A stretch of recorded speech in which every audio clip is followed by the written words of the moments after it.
Salut à tous, c'est Arthur, j'espère que vous allez bien. On se retrouve aujourd'hui pour un nouvel épisode du journal du Mercato Nantais. 4e épisode, 3 jours seulement après le dernier. Pour plusieurs raisons. Déjà parce qu'il y a pas mal d'infos à vous donner. Il y a une deuxième recrue qui devrait être officialisée dans les heures qui arrivent, donc il fallait que j'en parle évidemment. Et surtout, comme vous le savez, quand on approche des derniers jours, en général le mercato du FC Nantes s'emballe, s'enflamme un peu dans tous les sens. Tout simplement parce que quand il n'y a pas trop de travail en amont et qu'il n'y a pas trop de pistes qui sont réellement ciblées, et bien on profite des opportunités du mercato qui se décantent souvent dans les derniers jours, et c'est comme ça qu'on peut résumer les dernières périodes de transfert effectuées par le Football Club de Nantes, effectuées aussi par la famille Kita, qui souvent s'enflamme également dans cette période parce que l'effectif d'Antoine Comboiré a des besoins croissants. Pendant ce temps-là, le mercato nantais tourne un peu au ralenti, donc là il faut absolument enfin avoir du mouvement, enfin avoir des recrues, enfin pouvoir renforcer l'effectif. Mais renforcer un effectif, c'est aussi savoir vendre, et à ce petit jeu-là, Nantes a beaucoup de mal, et j'ai pas trop d'infos à vous donner concernant les départs, parce qu'il n'y a aucune rumeur. Visiblement, aucun club ne s'intéresse réellement aux joueurs du FC Nantes, ils sont invendables visiblement. Pourtant, ils sont super performants sur le terrain, c'est vraiment bizarre ça. Quand tu vois plein d'autres clubs en Ligue 1 qui arrivent à très bien vendre leurs joueurs, je pense notamment au Stade Rennais, qui, je ne sais pas si vous êtes au courant, ils ont créé un loft avec pas mal de joueurs qui souhaitaient voir partir. Et bien tous les premiers joueurs de ce loft là qui pour l'instant sont en train de partir, je pense à Jota, je pense à Albert Grönbeck. Rennes arrive à faire des plus-values dessus alors que c'est des mecs qui ont été des vrais flops côté rennais. Je pense à Jota, qui l'ont acheté 8 millions, il a quasiment rien fait à Rennes et ils ont réussi à le refourguer au Celtic pour 10 millions plus 2 millions bonus. Donc voilà, ça c'est un club qui sait bien vendre, et bien vendre ça permet de bien acheter et de pouvoir anticiper certaines pistes prioritaires, etc. Un luxe que ne peut pas se permettre le FC Nantes. Le dossier prioritaire néanmoins ces derniers jours, c'est celui de défenseur central. C'était déjà le sujet du dernier épisode du journal du Mercato Nantais. La piste Maximiliano Coffrier est quasiment éteinte. Il n'a pas fait l'unanimité en interne et il n'a pas fait l'unanimité auprès de moi également. Donc je suis plutôt content que ça n'aille pas plus loin concernant l'ancien défenseur de Clermont qui est en grosse difficulté du côté de Valence. Seconde piste que j'avais évoquée, c'était celle d'Abakar Sylla qui moi me plaisait un peu plus parce que c'est effectivement un joueur qui fait quelques erreurs mais qui je trouve reste un bon défenseur. À Strasbourg, il a encore redescendu, il a encore descendu dans la hiérarchie avec l'arrivée d'un nouveau défenseur irlandais. Je ne vais pas me risquer à prononcer son nom parce que c'est un nom qui est assez compliqué, mais c'est un défenseur qui jouait plus trop du côté de Nottingham et donc ce serait un prêt avec option d'achat. Ce qui fait encore reculer Abakar Sylla dans la hiérarchie. Donc on pouvait se dire que le joueur allait se rapprocher du FC Nantes qui était plutôt chaud sur le dossier. Un prêt sec de 6 mois était dans les tuyaux, mais un train peut en cacher un autre. Le train Abakar Sylla ne s'est pas arrêté à la gare de Nantes, contrairement au train Seydou Sow, un autre défenseur central strasbourgeois. Je ne l'avais pas vu venir me concernant.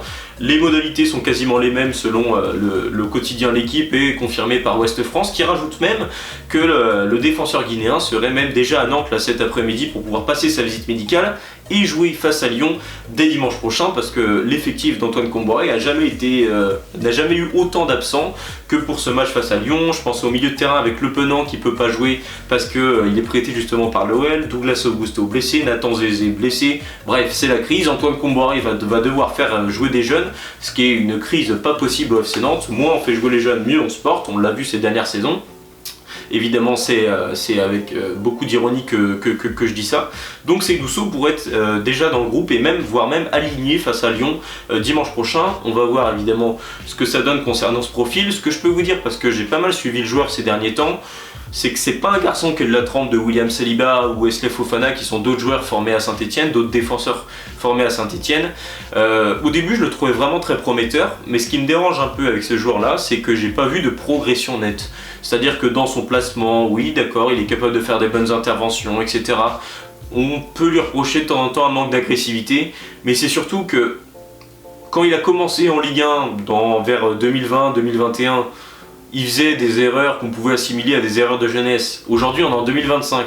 Ça va faire quasiment 4 ans et demi qu'il joue tout le temps avec les professionnels et il fait encore ces cagades de jeunesse, ces erreurs-là, qui finalement coûtent cher à une équipe à tel point qu'il ne joue plus du tout avec Strasbourg, là où il était plutôt performant en fin de saison dernière. Je pense au mois de mars, mars 2024, où Strasbourg avait notamment battu Nantes. Bref, ils ont fait 3 victoires en 4 matchs, il me semble, sur ce mois-là. Et il était titulaire dans une défense à 3 avec, il y avait Lucas Perrin à l'époque, et puis peut-être Abakar Sylla, voire Frédéric Gilbert. Ça dépendait des matchs, mais Seydou Sow était titulaire dans l'équipe de Patrick Vieira et ça marchait plutôt bien. Donc dans une défense à 3, c'était plutôt intéressant. C'est un international guinéen, il a joué la CAN en 2021, etc.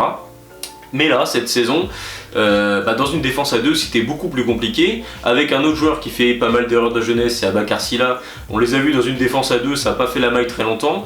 Liam Rosenior a dû inventer à ce poste-là. Il a fait redescendre Ismaël Doucouré en défense centrale. Il a trouvé le jeune Mamadou Sarr, là, qui a été acheté à Lyon pour 10 millions d'euros, qui est très performant, qui devrait d'ailleurs être vendu à Chelsea, puis prêté à Strasbourg là, cet hiver. Donc c'est pour dire à quel point ça a plutôt bien marché. Et donc, effectivement, ces deux joueurs-là se retrouvent complètement sur le banc, en manque de temps de jeu. Donc du coup, je pense à Abakar Silla et Seydou Sow. Nantes a essayé les deux pistes. Visiblement, Seydou Sow, ça a été privilégié. Je pense peut-être par rapport au fait que Seydou Sow est droitier et que Nantes recherchait plus un joueur à la côté droit de la défense pour pouvoir l'associer soit à Palois, soit à Zézé. Surtout que Seydou Sow est aussi capable de jouer axial gauche. Quand je parlais d'une défense à 3, il jouait sur le côté gauche de cette défense à 3. Donc voilà, à voir ce que ça va donner. Me concernant, j'ai peur effectivement de toutes ces erreurs de jeunesse qu'il a pu faire cette saison. Il est en difficulté là depuis l'été dernier. Mais je maintiens que dans une défense à 3, l'hiver dernier, j'avais trouvé qu'il avait fait plutôt des bonnes choses à Strasbourg. Mais de toute façon, même si ça marche avec le FC Nantes, c'est difficile de réellement se projeter parce que, comme vous l'aurez compris, Nantes a des besoins, Nantes n'a pas les moyens de répondre à ses besoins et donc Nantes est dans une vision qui est très court-termiste.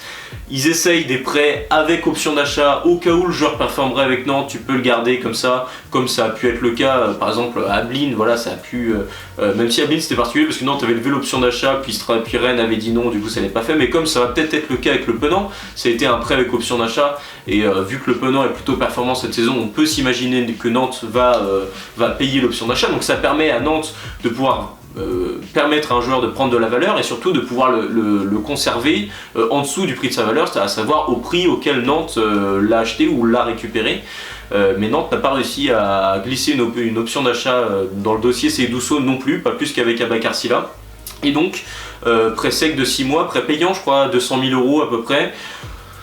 Bon, ce qui signifie que on est le camp d'entraînement de Strasbourg, à savoir qu'on va offrir de la valeur à un joueur, parce que dans tous les cas il n'aurait pas joué avec Strasbourg, donc nous on va lui permettre de prendre de la valeur, afin qu'il retourne à Strasbourg en ayant plus de valeur et que Strasbourg puisse le vendre. Strasbourg qui est lui-même le camp d'entraînement de Chelsea, donc Nantes on est le camp d'entraînement de Strasbourg qui est lui-même le camp d'entraînement de Chelsea, donc on permet à Chelsea d'apporter de la valeur à ces jeunes joueurs. Bluco c'est magique, mais bon c'est comme ça, Nantes en a besoin pour 6 mois, donc on est vraiment dans une vision court-termiste, à savoir que les problèmes qu'on évoque actuellement, défenseurs centraux, milieu de terrain, les problèmes qu'on a dans l'effectif, finalement, avec des transferts comme ça, on n'apporte pas vraiment une solution, juste on gagne du temps sur ce problème-là et on le reporte à dans 6 mois. Je pense que dans 6 mois, on parlera encore du dossier des défenseurs centraux au FC Nantes, c'est même quasiment sûr.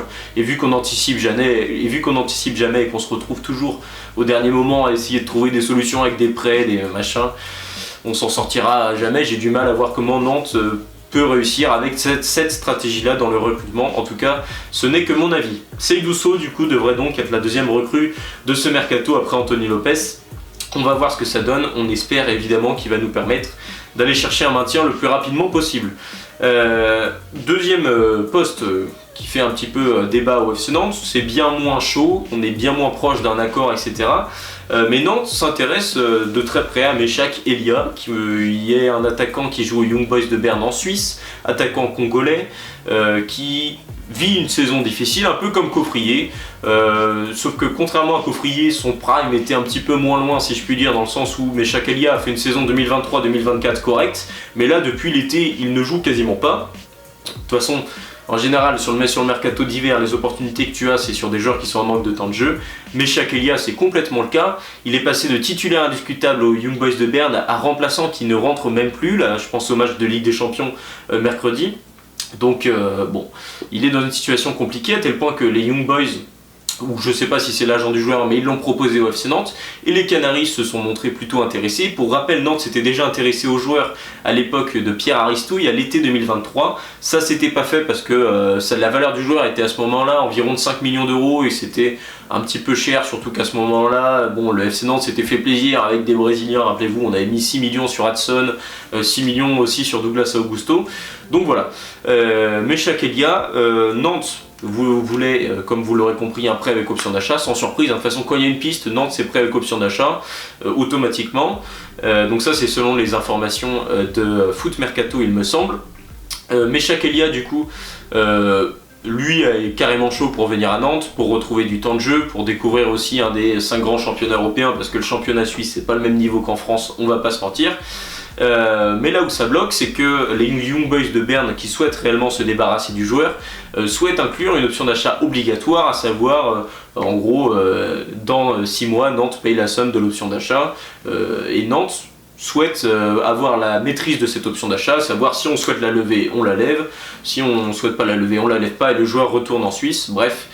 L'option d'achat sera environ aux alentours de 2 millions d'euros, c'est pas fait, ce point-là bloque, surtout qu'apparemment au niveau de la cellule de recrutement du club, Baptiste Drouet serait pas ultra convaincu par le joueur, contrairement à Comboiré qui aime beaucoup le profil, et également Okita qui aime plutôt bien le joueur, on l'avait déjà compris au mercato d'été 2023.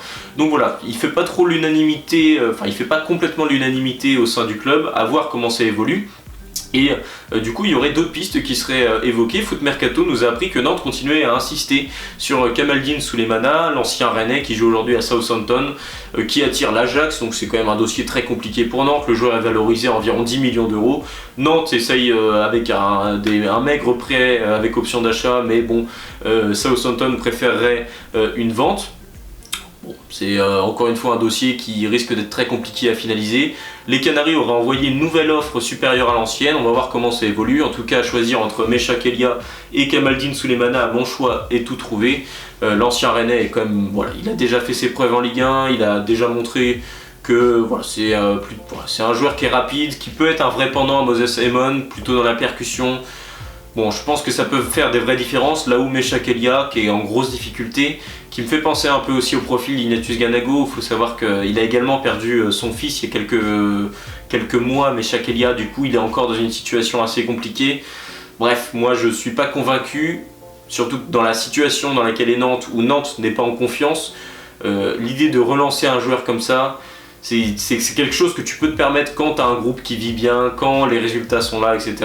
Là, dans la situation actuelle de Nantes, il faut juste essayer de miser sur des valeurs sûres, sauf que c'est difficile quand tu n'as ni les moyens, ni le temps, ni la préparation suffisante pour pouvoir faire un bon mercato. C'est difficile pour Nantes d'agir, et Nantes essaye de miser sur des opportunités pour essayer de gagner 6 mois. Donc voilà, Souleymana, c'est une piste alternative à Mecha Kelia qui reste visiblement la piste la plus chaude concernant l'offensif un peu côté droit. Je vais plutôt élargir à offensif tout court parce que visiblement, vu des pistes, Nantes recherche plutôt un joueur capable de jouer sur toute la ligne de l'attaque, un petit peu comme Ignatius Ganago. Donc voilà, c'est les pistes qui sont évoquées par les différents médias, Ouest France, Foot Mercato et l'équipe, qui sont globalement les médias qui apportent le plus d'informations sur le FC Nantes cet hiver, avec également le journaliste belge Sacha Tavolieri qui, il me semble, si je dis pas de bêtises, c'est lui qui avait révélé en premier la piste Mecha Kelia. Donc voilà, concernant les différentes pistes qui sont étudiées, donc un petit résumé rapide. Anthony Lopez, première recrue de Nantes, sera titulaire dans les buts face à Lyon. Bref, c'est lui le nouveau gardien. Deuxième recrue, du coup, ça devrait être Seydou Sow, selon les dernières informations qui existent. Il pourrait même jouer face à Lyon dimanche. Et puis, du coup, Nantes cherche encore un ailier. Mecha Kelia est la piste prioritaire. Et puis, on regarde aussi du côté de Kamaldine Souleymana. Pas de nouvelles supplémentaires pour ce poste de milieu de terrain, on va voir ce que ça va donner. En tout cas, une chose est sûre, les derniers jours risquent d'être assez rythmés concernant le mercato nantais. En tout cas, j'espère que ce nouvel épisode vous aura plu. Si c'est le cas, n'hésitez pas à me le dire dans l'espace commentaire et à vous abonner à ma chaîne YouTube. Allez, ciao tout le monde.